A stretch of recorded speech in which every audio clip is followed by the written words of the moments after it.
Aqui estão os pesos que eu havia mencionado para vocês. Lembra os padrões de peso? Sei. Então, esses aqui são originais, ó, esses pesos que eles usavam para poder ver o valor das coisas que eu havia mencionado. Inclusive, esse pato aqui, que na verdade alguns pensam que seria mais um ganso, ele é um típico peso egípcio. É um padrão de peso egípcio. E os outros pequenininhos ali são de outros períodos da história. Aquele ali é o estilingue que Davi matou Golias. Inclusive... Não esse, né? Mas... Não esse.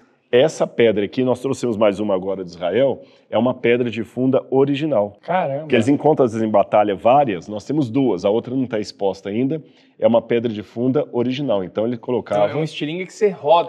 Cara, não é aquele estilingue. Não. Vou te falar um negócio, teve uma galera que comentou, tipo, esse estilingue não dá nada. Cara, vou mandar o vídeo para a editora, coloca na tela a estilingada que é. Não, cara, que é um negócio... ideia, uma pessoa profissional pode atingir um alvo a 120 metros. E ele vai a mais de 100 metros por segundo. É uma estilingada. Eu não sei de cor os valores, mas comparado à balística de um revólver, é quase que a mesma velocidade de um projétil de um 32. Que isso? Na pedrada? Na pedrada. Que ele roda. Tá vendo que é de couro assim, ali, ó? Ele tem o couro aqui, ele roda... A gente falou um pouco disso lá no programa que a gente fez de Davi, mas quando a gente fala assim, ele matou um gigante, era gigante mesmo? Pois é. Em algumas bíblias, em português, em algumas atuais, aí é uma questão que os manuscritos do Mar Morto ajudaram a corrigir. Como nós só tínhamos o texto medieval, dizia que o gigante Golias tinha 6 côvados, que dá uma coisa perto de... 6 côvados e meio, que dá uma coisa de 3 metros e burdoada. 3 metros e tanto, realmente é fora do comum. Sim. Em Qumran, eles encontraram uma cópia do texto de Samuel e a altura de Golias está diferente. Está de 4 côvados e meio.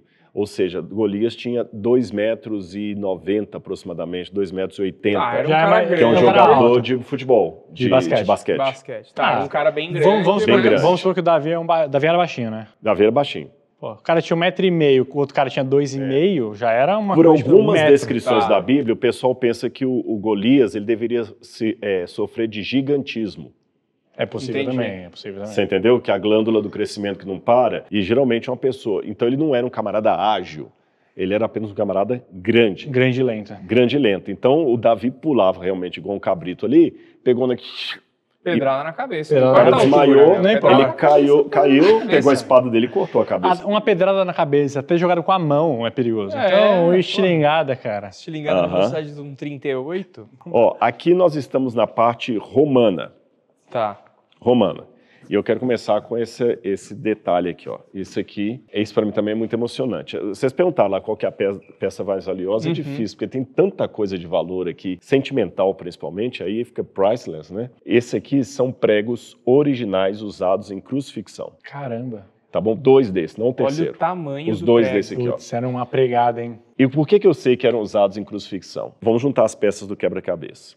Havia entre os judeus um costume, nós não sabemos o porquê desse costume, de onde ele originou, de guardar prego no bolso como souvenir, como se fosse um amuleto. Tanto é que no Talmud diz que no Shabat o judeu poderia carregar no bolso um prego de crucifixão, um ovo, e tem um terceiro elemento lá que ele podia carregar. Caramba! Sabe? Agora, por quê? Não sabemos, só temos o hábito. Aí, esses pregos foram encontrados em túmulos judeus. Então, a gente sabe que eram pregos de crucifixão, que crucificaram alguém. Ali eu tenho uma réplica de um calcanhar que foi encontrado em Jerusalém, depois da Guerra de 6 Dias, em 1967, num bairro chamado Givat Hamivtar. Até o que está no Museu de Israel também é uma réplica, que o original eles não colocaram em exposição, igualzinho a que nós temos aqui.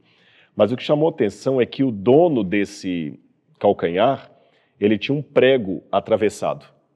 Então, possivelmente é um cara que foi crucificado. Aí eles deduzem como é que a pessoa ficava na cruz. Então aqui nós temos alguns elementos, alguns desenhos de como a pessoa podia estar crucificada, e hoje acredita-se que esse desenho daqui, ou da ponta, onde o sujeito está inclusive de perfil, essa aqui é que pregava na lateralzinha. Exatamente, como aquele ali, olha. Então eles pregavam nas laterais, a pessoa ficava nessa posição, e vocês viram que a minha voz mudou aqui, por quê? Sim. Porque se eu fico nessa posição, além do incômodo, eu aperto o pulmão aqui, e dificulta a minha respiração. Tá. Então, debaixo das nádegas do sujeito, não sei se dá grita para ver menos, nos três, eles colocavam um pequeno banco chamado sedícula. Então, é mito aquele negócio que se colocasse aqui que a pessoa ia rasgar o corpo, porque a pessoa ficava assim. Presa, né? Presa. E aí, para respirar, porque se eu ficar nessa posição aqui por muito tempo, daqui a pouco o ciático vai estar atingido e eu vou estar começando a perder o fôlego. Então, para respirar, você tem que fazer assim, ó, pegar ar e cair de novo.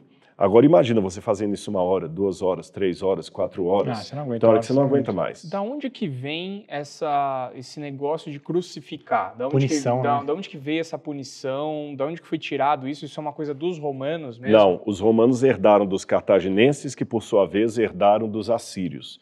Os assírios foram os primeiros a praticar o que a gente chama de empalamento. Empalamento, eles pegavam tipo um poste mesmo, afiavam como se fosse um espetinho de churrasco gigante, e eles pegavam a pessoa e sentavam a pessoa ali, e ele atravessava a pessoa por dentro, abrindo aqui, chamado empalamento. E o cara ia descendo devagar? Descendo devagar, eles colocavam tipo uma cera ali, que a pessoa descia, punha um peso na mão dele que assim, descia. Era horrível. Tanto é que as pessoas morriam de medo de cair na mão dos assírios. Mas era muito comum naquela época ter punições públicas, né, cara? Sim. Mas era pra o quê? Será que era pra exemplo? Exemplo. E os assírios eram uns implacáveis. Quer ver os assírios? O que eles faziam? Quando um rei queria sobreviver, eles falavam assim, então tá bom, nós vamos deixar você viver, mas com uma condição, vamos matar os seus filhos, vamos vazar os seus olhos. Até hoje tem uns países lá que tem essa cultura do exemplo que eu não lembro cortar a mão fora? Cortar a mão fora. Tipo, o ladrão corta uma mão para dar de exemplo para nunca mais fazer. No Egito eles fizeram isso. Foram encontrados no Egito um buraco cheio de mãos que foram cortadas. Com relação aos assírios, não tem aquele provérbio que fala assim, isso aqui me custou os olhos da cara? Entendi. Literalmente custou os olhos da cara. Aí depois dos assírios, os cartaginenses pegaram o empalamento e modificaram o empalamento para fazer as primeiras formas de crucifixão. Que depois os romanos ampliaram também, colocaram em forma da cruz latina, cruz comissa e missa, então vários tipos de cruz. Aí isso só foi terminado com Constantino, quando Constantino decretou que não haveria mais crucifixões no Império Romano. Pelo amor de Deus, né? Cara, essa espada é muito bonita. Essa aqui é uma réplica, o capacete também. Esses aqui são originais, aqui é a réplica, o capacete. Como é que seria?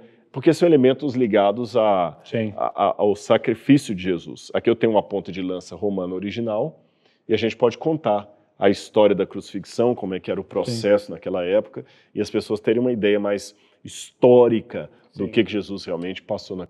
Reforçando aqui que a gente já falou sobre o nosso MBA, e eu queria reforçar que tem um QR Code na tela e um link na descrição para você acompanhar a primeira aula magna totalmente gratuita, se você quiser participar do MBA do Rodrigo Silva de Teologia. Poxa, vai ser muito legal. Nós vamos fazer 3 aulas, na verdade, 4 aulas, e eu vou ensinar para você como Jesus lia e interpretava a Bíblia Sagrada.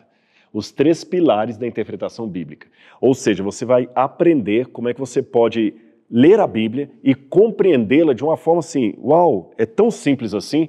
Simples, mas para isso você precisa aprender esses métodos. E assim nós vamos, pelo próprio exemplo de Jesus, entender como ele lia, como ele compreendia, como ele ensinava a Bíblia e como é que nós podemos entender aquele texto de milhares de anos e aplicá-lo com sabedoria nos nossos dias. Então aguardem, porque estamos fazendo com muito carinho e parte do acervo do museu também estará presente nas aulas. Não vou dar mais spoiler, a pessoa tem que assistir.